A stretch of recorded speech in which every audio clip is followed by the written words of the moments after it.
Bonjour à tous, j'espère que vous allez bien. On se retrouve aujourd'hui pour la recette du millefeuille. J'avais déjà fait, c'est une recette, il était en rectangle et là je vous le fais en rond. On va commencer par le fondant, donc le glaçage qui est au-dessus du millefeuille, en mettant dans une casserole 250 g de sucre en poudre et 70 g d'eau. On va mettre ça sur feu fort pour le porter à ébullition. Je mélange un petit peu avec le fouet pour que ça soit bien dissous. Une fois à ébullition, on va venir prendre notre thermomètre et on va venir le monter à température de 114 degrés. Une fois les 114 degrés atteints, je viens verser dans le bol de mon robot et je vais laisser refroidir une vingtaine de minutes et ça va descendre à 75 degrés. Une fois la température atteinte, je viens mettre donc mon bol dans mon robot, je m'équipe de la feuille. Et je vais venir mélanger à vitesse moyenne pendant une bonne 5 minutes et ça va venir blanchi et épais. Pendant ce temps-là que ça mélange, je vais préparer la crème pâtissière en mettant mon lait dans une casserole. J'y ajoute ma gousse de vanille que je fends en deux et je viens récupérer les graines.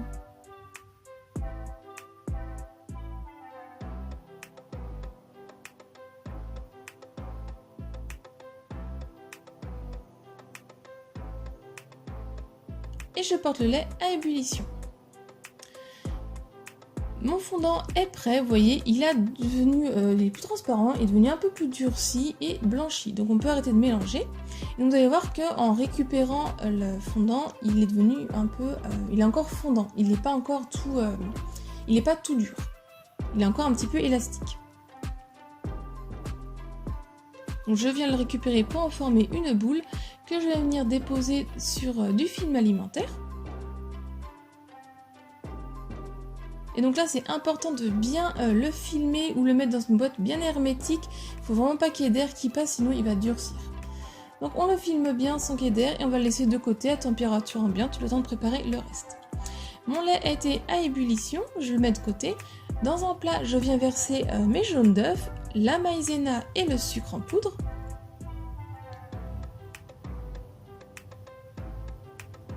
Et à l'aide du fouet, je viens mélanger assez vivement. Et quand le mélange commence un tout petit peu à légèrement blanchir, j'arrête de mélanger.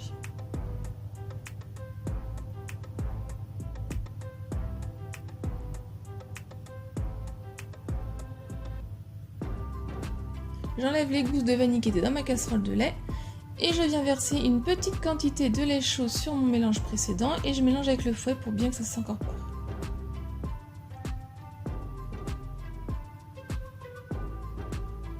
Et ensuite, je viens verser tout le reste de lait au fur et à mesure en petite quantité et toujours en mélangeant avec le fouet.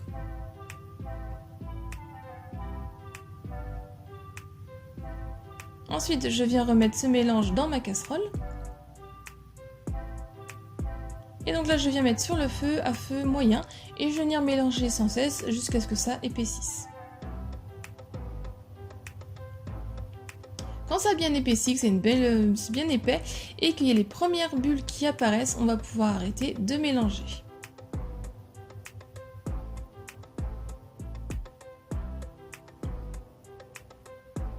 Ensuite, donc hors du feu, je viens ajouter mes morceaux de beurre, donc c'est facultatif. Moi j'aime bien en ajouter parce que ça lui apporte un peu plus de brillance à ma crème pâtissière.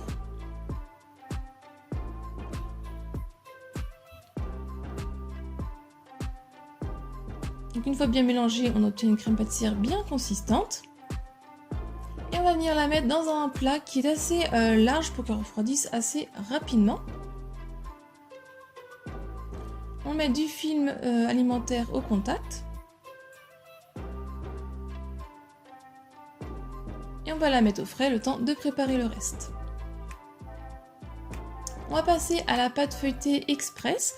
Donc je commence par mettre dans le bol de mon robot, ou si on peut le faire à la main, j'y ajoute la farine, mes morceaux de beurre qui sont donc bien froids, donc le beurre et l'eau au moins 10 minutes à l'avance au congélateur pour que ça soit bien froid. Donc je mets farine, beurre, sel, je m'équipe de la feuille de mon robot et là je viens mélanger à petite vitesse, à peine 1 minute, le temps d'un petit peu que ça s'incorpore légèrement.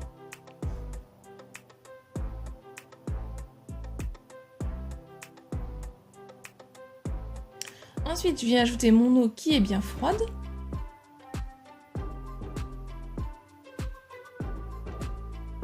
Et là, je viens remélanger à un cran au-dessus, donc à vitesse un peu moyenne, pendant environ pareil, à peine 1 minute, le temps que ça commence à former une boule, que la farine soit bien incorporée dedans, et que ça se décolle bien en fait du fond de notre bol du robot. Il n'y a plus de farine. Normalement, il doit rester des morceaux de beurre, donc c'est très bien s'il en reste. Donc on vient récupérer notre pâte, on va venir la mettre sur nos plans de travail que j'ai fariné un petit peu à l'avance.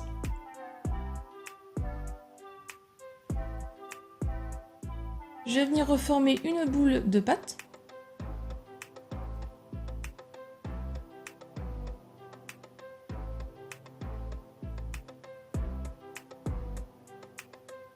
Et ensuite, avec le ciseau, je viens faire une croix au centre et comme ça les 4 petits bouts, je viens les séparer et ça va me former automatiquement un carré. Comme ça, après, on va venir l'étaler au rouleau pour en faire un long rectangle et ce sera plus facile à l'obtenir.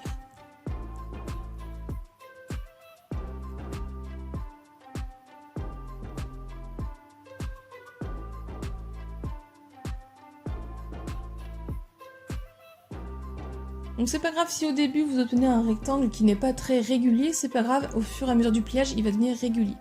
On va plier une première partie, on enlève bien l'excédent de farine à chaque fois, je replie par-dessus l'autre morceau et on va le tourner d'un quart de tour. On pense à bien refariner son plan de travail.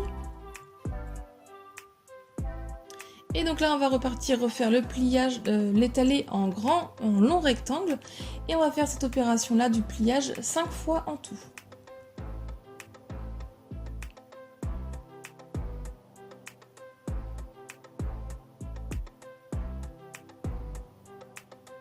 Donc une fois que je suis arrivée à mon dernier pliage, donc je replie, j'enlève bien l'excédent de farine, je replie par-dessus et je tourne d'un quart de tour.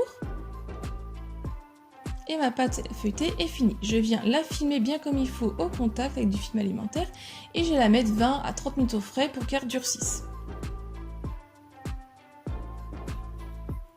Une fois qu'elle a bien refroidi, qu'elle est bien plus dure, je vais pouvoir venir la couper en 3 morceaux égaux. Donc si vous voulez la faire en forme rectangulaire, je vous laisse aller regarder ma première vidéo du millefeuille en forme rectangulaire. Je vous mets le lien de la vidéo en barre d'infos. Je prends un premier morceau, je farine mon plan de travail et je vais venir l'étaler très finement, environ à 2-3 mm d'épaisseur au rouleau. Ensuite pour la découpe, tout simplement, on prend un disque à pâtisserie rond et on vient poser par-dessus, on appuie légèrement, ça va couper la pâte et on peut enlever l'excédent. Et donc le premier disque de pâte est fait. Donc on fait ça pour les 3 morceaux, pour obtenir 3 disques. Je viens la mettre sur du papier cuisson et sur une plaque de cuisson. Je la pique avec la fourchette.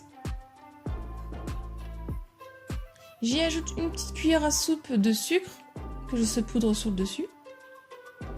Ça va apporter un petit peu plus de goût en faisant ça.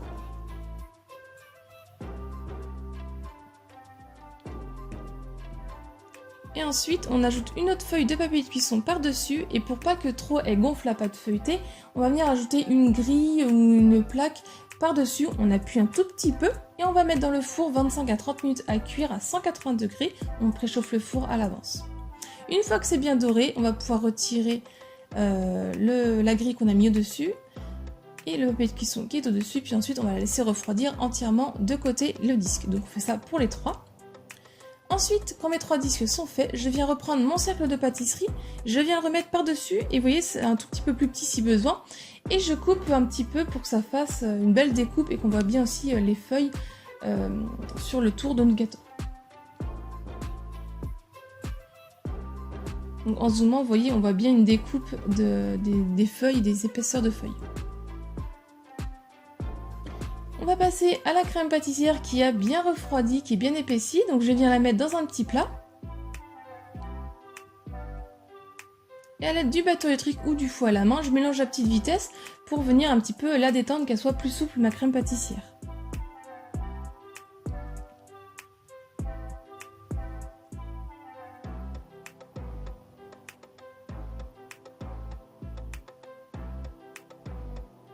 Ensuite, je viens prendre donc un premier disque de pâte feuilletée, qui sera donc mon socle.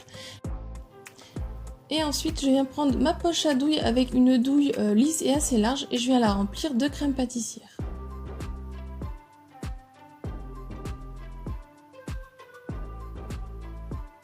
Et ensuite, je viens donc pocher mon premier disque en faisant des grosses pointes de crème pâtissière. Donc, je remplis comme ça en faisant tout le disque.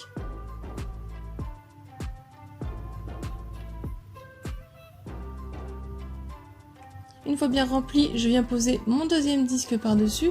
Donc à la découpe, il s'était un petit peu cassé, donc les petits bouts cassés, je les prends et je viens les rassembler.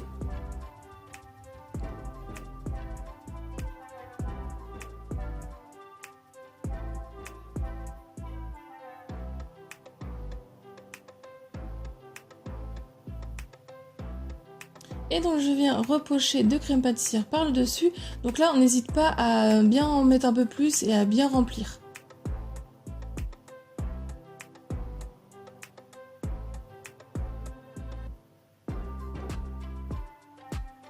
Ensuite je l'ai mis au frigo en attendant que je fasse mon fondant. Donc on le met dans une casserole avec une cuillère à soupe d'eau. Je fais fondre 10 carrés de chocolat au micro-ondes.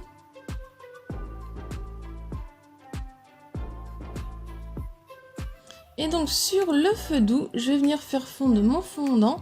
Donc on va le faire chauffer jusqu'à 37 degrés. Vous allez voir qu'au fur et à mesure, il va fondre avec la spatule, on va un petit peu le mélanger.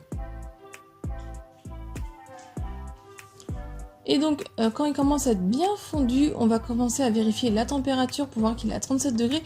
Donc si vous n'avez pas de thermomètre, vous mettez simplement votre doigt pour qu'il soit à la température donc, du corps. Il ne faut pas que ça vous brûle quand vous plongez votre doigt dedans. Donc je vérifie bien qu'il est à 37 degrés. Donc votre fondant doit tout simplement être lisse. Donc vous voyez, quand je le prends avec ma spatule, il doit faire un ruban. Mais pas non plus trop liquide. Ensuite je prends mon disque, donc le dernier qui me reste, je le retourne pour qu'il soit du côté lisse. Je prends un cornet que j'ai fait en papier de cuisson. La vidéo je vous la mets en barre d'infos. Et je vais remplir donc mon cornet de chocolat fondu. Je prends mon fondant et donc je viens au début le faire couler au milieu. Et là, à l'aide d'une spatule coudée, je viens donc, vous voyez comme à la vidéo, l'étaler vers l'extérieur le fondant blanc. Il faut procéder assez vite parce que ça va assez vite se figer, durcir. Il faut procéder assez vite à cette étape-là. Une fois que c'est fait, ensuite on prend notre cornet de chocolat et on vient simplement faire des grands traits.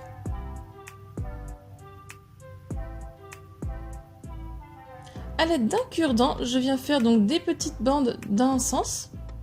Donc si vous voulez, le cure-dent à chaque passage, vous pouvez un petit peu nettoyer le bout, pour pas trop que ça fasse de bavure de chocolat.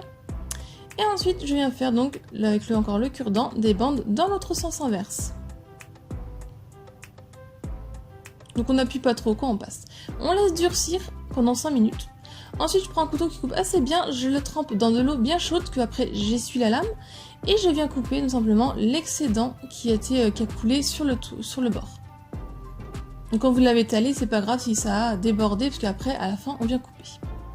Une fois que c'est bien coupé, que le tour est propre, on va venir donc le déposer par-dessus notre crème pâtissière.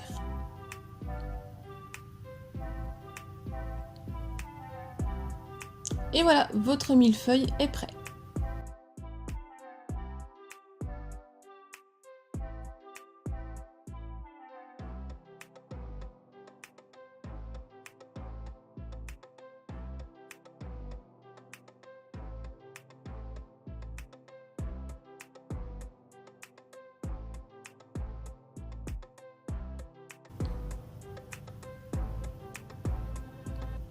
La recette est terminée, j'espère qu'elle vous a plu. Si c'est le cas, mettez un j'aime, laissez-moi un petit commentaire pour me dire ce que vous en pensez.